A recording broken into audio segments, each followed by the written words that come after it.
Welcome back again to another session of toxicology. We have started canine and feline toxicology. आज के lecture के अंदर हम dogs में जो सबसे कॉमन टॉक्सिसिटीज़ हैं उनमें से एक है ज़ाइलेटोल। इसके बारे में डिस्कस करेंगे। Without any wastage of time let's get started. आज के टॉक्सिकोलॉजी के लेक्चर में हम एक अहम टॉक्सिसिटी को पढ़ेंगे, डैट इज़ ज़ाइलेटोल। ज़ाइलेटोल क्या है? डॉग्स के अंदर जितनी भी टॉक्सिसिटीज़ हैं, जैसा कि हमने लास्ट वीडियो में चॉकलेट टॉक्सिसिटी के बारे में डिस्कस किया था, वो आप जो है वो डिस्क्रिप्शन में मैं लिंक दे दूँगा या आई बटन पे आप वहाँ पर जाके देख सकते हैं। इसी तरह चॉकलेट टॉक्सिसिटी के अलावा और भी बहुत सारी टॉक्सिसिटीज़ डॉग में कॉमन है, उनमें से एक ज़ाइलेटोल है। अगर आप पहली दफ़ा ये वर्ड देख रहे हैं ज़ाइलेटोल, तो मे भी आपको ये थोड़ा सा अजीब दिख रहा होगा, लेकिन बेसिकली ज़ाइलेटोल है क्या ये मैं आपको समझाता हूँ। ज़ाइलेटोल बेसिकली एक 5 कार्बन शुगर अल्कोहल है।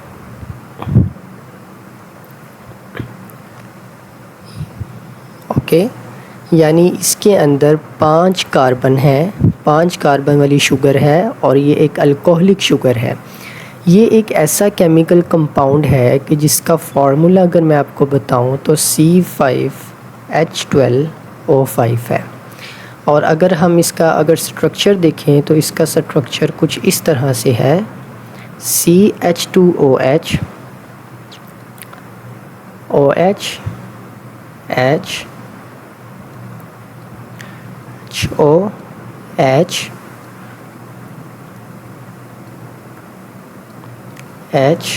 OH and the last one is again C2OH।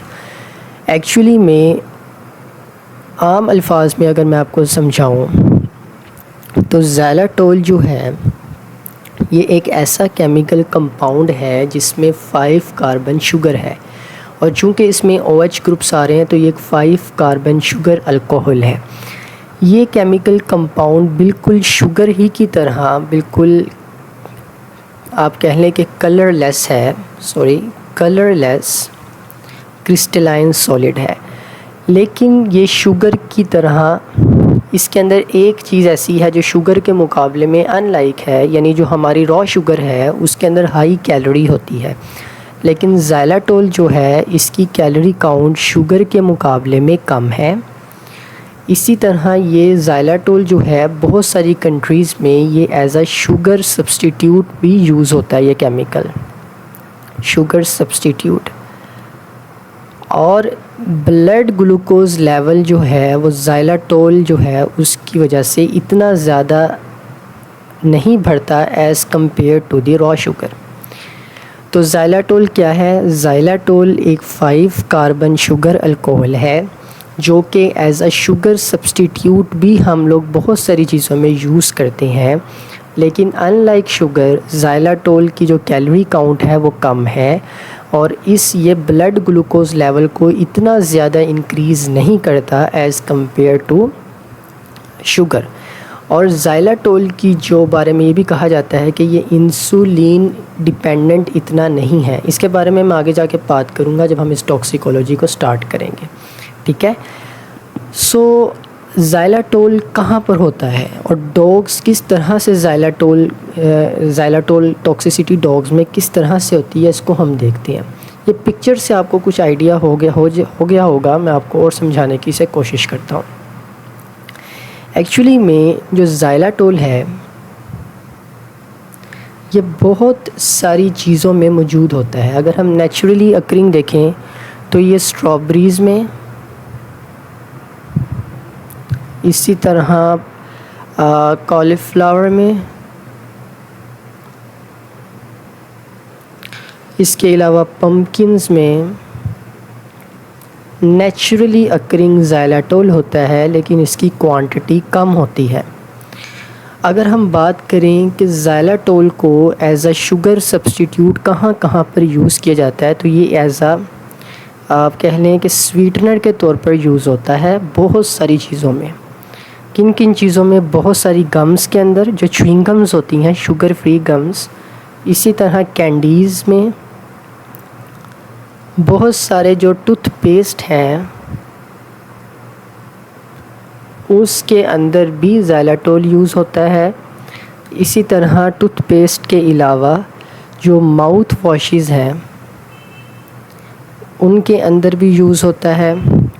Nasal sprays में भी ज़ाइलाटोल होता है। बहुत सी सप्लीमेंट्स जो हैं ह्यूमन साइड के, उसके अंदर भी ज़ाइलाटोल होता है एज अ स्वीटनर। इसी तरह ज़ाइलाटोल और बहुत सारे OTC ओवर काउंटर ड्रग्स के अंदर होता है।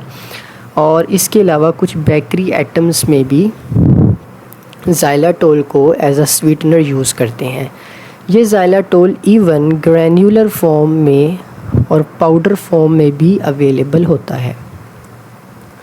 सो इसका मतलब ये है कि अगर आप गौर करें तो च्युइंग गम्स हमारे घरों में इजीली मिल जाएंगी आपको, कैंडीज़ वगैरह इजीली अवेलेबल है, टूथपेस्ट एक कॉमन हाउस होल्ड आइटम है, माउथ वॉशेस हैं, और इवन कुछ ओवर द काउंटर जो ड्रग्स हैं, OTC ड्रग्स और सप्लीमेंट्स, ये भी इजीली हमारे घरों में मौजूद हैं।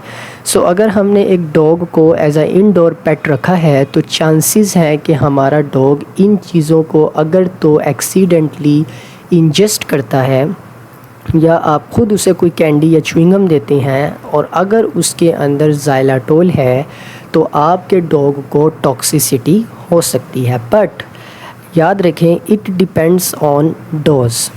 हमेशा टॉक्सिसिटी किसी भी चीज़ को लेके तब होती है जब आप उस चीज़ को एक लेवल से ज़्यादा कंज्यूम करते हैं, तो जिसे हम लोग टेक्निकली कह सकते हैं lethal dose, lethal medium dose, या कम से कम वो अमाउंट केमिकल की जो क्लिनिकल साइंस प्रोड्यूस करने के लिए काफ़ी है। ठीक है। सो अब आपने ये देखना है कि डॉग्स में आखिर वो कितनी है। याद रखें 100 मिलीग्राम पर किलोग्राम बॉडी वेट के अकॉर्डिंग अगर आप ज़ाइलाटोल आपका डॉग लेता है, यानी 0.1 ग्राम पर किलोग्राम अगर ज़ाइलाटोल आपका डॉग कंज्यूम करता है या इससे ज़्यादा करता है तो उसको क्लिनिकल साइंस जो हैं वो शो होंगे। और अगर वो 0.5 ग्राम पर किलोग्राम से ज़्यादा कंज्यूम कर ले तो उसका जो लीवर है वो डैमेज हो जाएगा। तो ये मिनिमम डोज़ है। लेट्स सपोज़ कि आपने अपने डॉग को एक कैंडी दी या उसने एक्सीडेंटली वो इंजेस्ट कर ली और उस डॉग में जो ज़ाइलाटोल था उसका लेवल सपोज़ करें वो 0.2 ग्राम उसमें था, तो डेफिनेटली आपके डॉग को पॉइजनिंग होगी। बट ये डिपेंड करेगा उसके वेट पे।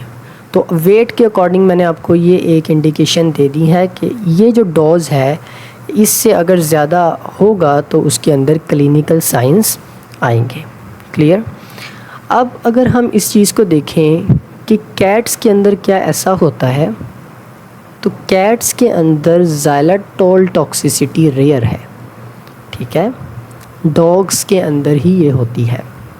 डॉग्स की अगर हम बात करें तो डॉग्स में बहुत सारी ब्रीड्स हैं, बहुत सारी ब्रीड्स हैं, फिर मेल और फीमेल सेक्स है, फिर एज है। तो कुछ ऐसी टॉक्सिसिटीज़ होती हैं जो स्पेसिफ़िकली ख़ास ब्रीड्स उसको लेके ज़्यादा प्रॉन टू होते हैं। कुछ टॉक्सिसिटीज़ हैं जो एज या वेट के अकॉर्डिंग होती हैं, लेकिन इस ज़ाइलाटोल टॉक्सिसिटी में ना तो कोई ब्रीड, मेल, फीमेल और एज का कोई भी प्री डिस्पोजिशन नहीं है, यानी प्री डायलेक्शन नहीं है। किसी भी एज का डॉग है, मेल है या फीमेल है, कोई भी ब्रीड है, किसी को भी ज़ाइलाटोल टॉक्सिसिटी हो सकती है। ये तो आपका बात अब क्लियर होगी। हम इसके ना अब साइंस के बारे में देखते हैं। अब क्लिनिकल साइंस क्या है। क्लिनिकल साइंस को आपने देखना है कि आपके डॉग में जो सबसे पहला क्लिनिकल साइन होता है डैट इज़ वॉमिटिंग। वो वॉमिट करेगा। वॉमिटिंग का क्या मतलब है कि उसका JIT सिस्टम अफेक्ट हुआ है। तो वॉमिटिंग एक पहला डिवेलप होता है clinical science with in 15 to 30 minutes. यानी अगर आपके डॉग को ज़ाइलाटोल खाए हुए 15 से 30 मिनट हो गए हैं तो उसको वॉमिटिंग हो सकती है। ठीक है, ये मेन क्लिनिकल साइन है। अब देखें ज़ाइलाटोल क्या है। ज़ाइलाटोल एक बेसिकली शुगर अल्कोहल है। तो सपोज़ करें कि ये एक ब्लड वेसल है और ये उसके अंदर ब्लड सेल्स हैं। ये आपके पास ज़ाइलाटोल इंटेस्टाइन के लेवल से होते हुई ब्लड में चले गए। ठीक है, ज़ाइलाटोल, और सपोज़ करेंगे ज़ाइलाटोल का जो लेवल था वो 0.1 ग्राम से भी ज़्यादा था। अब सबसे पहले देखें, जब ज़ाइलाटोल ब्लड में आएगी तो मैंने बोला था कि ये ब्लड शुगर लेवल को बहुत ज़्यादा नहीं बढ़ाएगी। लेकिन सपोज़ करें आपके डॉग ने ज़ाइलाटोल ज़्यादा खाया है तो क्या होगा, सबसे पहले हाइपर ग्लाइसीमिया होगा, यानी आपके ब्लड में ग्लूकोज़ का लेवल ज़्यादा हो जाएगा। अब इस ग्लूकोज़ के लेवल को ज़्यादा जब होगा तो इसके नतीजे में पेनक्रियास इंसुलिन सेक्रीट करेंगे। वो इंसुलिन इस ग्लूकोज़ को, जो ब्लड में ज़्यादा ग्लूकोज़ होगी है, इसको कम करेंगे। तो अल्टीमेटली ब्लड के अंदर जो कंडीशन हो जाएगी वो हाइपोग्लाइसीमिक हो जाएगी। तो पहले हाइपरग्लाइसीमिया होगा लेकिन बाद में हाइपोग्लाइसीमिक कंडीशन हो जाएगी, नॉर्मली 2 घंटों के बाद आफ्टर इंजेक्शन। ठीक है, तो this is very very important clinical sign कि डॉग जो है वो हाइपोग्लाइसीमिक हो जाएगा। अब जब आपका डॉग हाइपोग्लाइसीमिक होगा तो उसके अंदर कौन कौन से साइंस आएंगे। सबसे पहले वो लिथार्जिक हो जाएगा, उसके अंदर वीकनेस आ जाएगी। इसके अलावा एटेक्सिया है, इसके अलावा सीजर्स हैं, और इवन कोलैप्स भी वो कर सकता है due to low blood glucose level. अगर कंसंट्रेशन बहुत ज़्यादा है ज़ाइलाटोल की तो डेफिनेटली मैंने आपको जैसे पहले बताया हिपैटिक फेलियर होगा। हिपैटिक फेलियर जो है का मतलब ये है कि उसका जो लीवर है वो डैमेज होगा। तो जब लीवर डैमेज होगा तो याद रखें कि लीवर एक ऐसा ऑर्गन है जो तकरीबन तमाम कोएगुलेटिंग जो क्लॉटिंग प्रोटीन्स हैं उनकी प्रोडक्शन करता है। तो जब लीवर डैमेज होगा तो कोएगुलोपैथी के साइंस आएंगे। कोएगुलोपैथी का मतलब है ऐसा डिसऑर्डर जिसमें ब्लड क्लॉट फॉर्मेशन अच्छे से ना कर सके और कंटिन्यूड ब्लीडिंग के केसेस हों, यानी आम अल्फाज में खून जो है वो लोथरा नहीं बना रहे, या खून के सेल्स हैं ड्यू टू लीवर डैमेज, तो इसको कोएगुलोपैथी कहते हैं। यानी ब्लड की जो एबिलिटी है कोएगुलेशन की वो सही नहीं रही। तो लीवर डैमेज होने से और क्या होगा, लीवर के अंदर जो एंजाइम्स हैं जिसमें ALT है, AST है, ये जो एलानिन ट्रांसफेरेज एंजाइम है, अमाइनो ट्रांसफेरेज है, ये सारे एंजाइम्स का लेवल ब्लड में ज़्यादा हो जाएगा। इसी तरह लीवर जो है वो बिलिरुबिन फॉर्मेशन भी करता है, बिलिरुबिन। तो जब लीवर डैमेज होगा तो ये बिलिरुबिन कहाँ चली जाएगी, ब्लड में, और इस कंडीशन को हम लोग कहते हैं बिलिरुबिन नीमिया। ये सब पैथोलॉजिकल इंडिकेशंस मैं आपको बता रहा हूँ। ठीक है, सो अगर आप डायग्नोसिस में देखें तो एक बात याद रखें कि सबसे पहले जब आप डायग्नोस करेंगे तो आपको हिस्ट्री बता सकता है ऑनर कि मेरे डॉग ने कोई गम या च्युइंगम या कोई टूथपेस्ट इंजेस्ट कर ली है। इसके अलावा आप क्लिनिकल साइंस देखेंगे तो हिस्ट्री इम्पॉर्टेंट है डायग्नोसिस में। हिस्ट्री के बाद क्लिनिकल साइंस इम्पॉर्टेंट है, और क्लिनिकल साइंस देखने के बाद मेक श्योर करें कि आप डिफरेंशियल डायग्नोसिस भी करें, क्योंकि ज़ाइलाटोल टॉक्सिसिटी में ये हाइपोग्लाइसीमिया की जो कंडीशन है ये बहुत सारी डिजीज़ में हो सकती है। लाइक इंसुलिन ओवरडोज के केस में ऐसा हो सकता है, इसको हम मेक श्योर करेंगे। इसके अलावा हमारे पास कोई पेनक्रियास का बीटा सेल ट्यूमर हो सकता है, उसकी वजह से ऐसा हो सकता है। ठीक है, इसके अलावा हमारे पास जो सल्फोनाइल यूरिया है उसकी वजह से भी ऐसा हो सकता है, तो आपने ये भी याद रख लेना है। Sulfonyl urea anti hyper glycaemic agent, इनकी वजह से भी हाइपोग्लाइसीमिया हो सकता है। दूसरा हमने देखा कि ज़ाइलेटोल टॉक्सिसिटी में हिपैटिक फेलियर होता है। सो जो हिपैटिक फेलियर है यानी जो लीवर का डैमेज है वो कौन कौन सी कंडीशंस में हो सकता है, इसको भी आपने गौर से देख लेना है।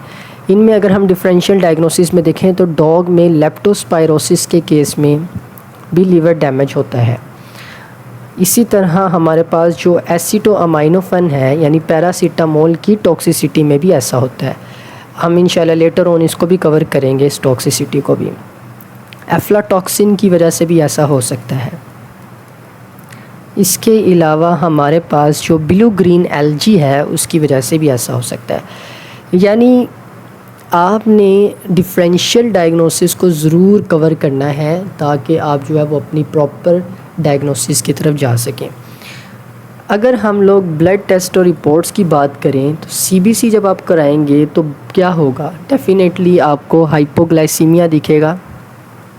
हाइपोग्लाइसीमिया, ब्लड में ग्लूकोज का लेवल आपको कम दिखेगा, ब्लड में आपको पोटाशियम का लेवल कम दिखेगा, आपको जो एलानिन ट्रांसफेरेज एंजाइम है, इसके अलावा जो अल्कलाइन फॉस्फेटेजेस हैं, अस्पार्टेट अमाइनो ट्रांसफेरेजेस, इन एंजाइम्स का लेवल ब्लड में ज़्यादा दिखेगा। आपको ब्लू जो रूबिन है वो ब्लड में दिखेगी, यानी ये रिपोर्ट्स आपको बताएंगी, ठीक है। इससे आप जो है वो अंदाज़ा लगा सकते हैं। इसके अलावा अगर आपने कोएगुलेशन को चेक करना है तो आप उसके लिए प्रोथ्रोम्बिन टाइम ये वाला टेस्ट कर सकते हैं। इससे आपको एविडेंस मिल सकता है कोएगुलोपैथी का। अब हम चलते हैं मेन ट्रीटमेंट पे कि अगर डॉग में ज़ाइलेटोल टॉक्सिसिटी कंफर्म हो गई है तो आप कौन सी मेडिसिन देंगे, किस डोज से देंगे, तो वो हम देखते हैं। जहाँ तक रही बात ट्रीटमेंट की, तो चूँकि आपका जो डॉग है वो हाइपोग्लाइसीमिक है तो आपने उसके ब्लड ग्लूकोज का जो लेवल है उसे रिस्टोर करना है। उसके लिए आपने उसे डेक्सट्रोज़ देना है। डेक्सट्रोज़ आपने उसे 0.5 to 1 ग्राम पर किलोग्राम आईवी आप उसे डेक्सट्रोज़ देंगे, ठीक है। चूँकि पोटाशियम भी कम है तो अगर आपकी जो रिपोर्ट आएगी उसमें अगर पोटाशियम का लेवल 2.5 मिलीमोल पर लीटर है तो आप उसे इस फ्लूइड में potassium chloride as a supplement add करके देंगे, ठीक है। अगर लीवर डैमेज है, वो कैसे पता चलेगा? लीवर एंजाइम्स की एलिवेशन से। तो लीवर अगर डैमेज है तो आप उसे एन एसिटाइल सिस्टीन जो है ये देंगे अगर लीवर डैमेज है। और अगर आपके डॉग ने कितनी ज़ाइलेटोल ली है, मोर देन 1 ग्राम पर किलोग्राम, यानी इससे ज़्यादा ज़ाइलेटोल उसने अगर ली है और या लीवर एंजाइम्स आपको रिपोर्ट से पता लग रहा है कि ज़्यादा है तो आप उसे एन एसिटाइल सिस्टीन दें। कितनी देनी है? 140 मिलीग्राम पर kilogram body weight of your dog पर ओरली आप उसे एन एसिटाइल सिस्टीन दे सकते हैं। सिमिलरली एक और केमिकल कंपाउंड आता है जो कि लीवर डैमेज में हम लोग यूज़ करते हैं, उसे कहते हैं एस एडिनोसाइल मिथियोनीन, ठीक है। ये आप डेली उसे पर ओरली दे सकते हैं अपने डॉग को अगर उसने ज़ाइलेटोल 0.5 ग्राम पर किलोग्राम से ज़्यादा इंजेस्ट कर ली है। 2 वीक्स तक आप उसे ये दे सकते हैं, ठीक है। अब इसमें आपने एक बात याद रखनी है ज़ाइलेटोल टॉक्सिसिटी में कि आप अपने डॉग का ग्लूकोज का जो लेवल है वो मॉनिटर करते रहें एटलीस्ट 8 से 10 घंटों 8 से 10 घंटे में ना तकरीबन थोड़ी देर बाद आप चेक करते रहें। इसी तरह हिपैटिक एंजाइम्स जो हैं उन्हें मॉनिटर करते रहें 48 घंटों तक, ठीक है। अगर हम देखें तो ज़ाइलाटोल टॉक्सिसिटी नो डाउट एक कॉमन टॉक्सिसिटी है, लेकिन जब आप ये ट्रीटमेंट देंगे तो आपका डॉग रिकवर कर जाएगा। ठीक है, होप आपको ये वीडियो पसंद आई। मैंने बहुत आसान अल्फाज में और बेसिकली इन शॉर्ट कोशिश किया कि आपको ज़ाइलाटोल टॉक्सिसिटी की समझ आ जाए। अगर आपको लगा कि कोई वीडियो में कोई फॉल्ट है या कोई मैंने बात गलत की है तो आप ज़रूर कमेंट में मुझे बताइएगा, आई विल अप्रिशिएट डैट। और नेक्स्ट टॉपिक के लिए तब तक हमें इजाज़त दीजिए। Take care.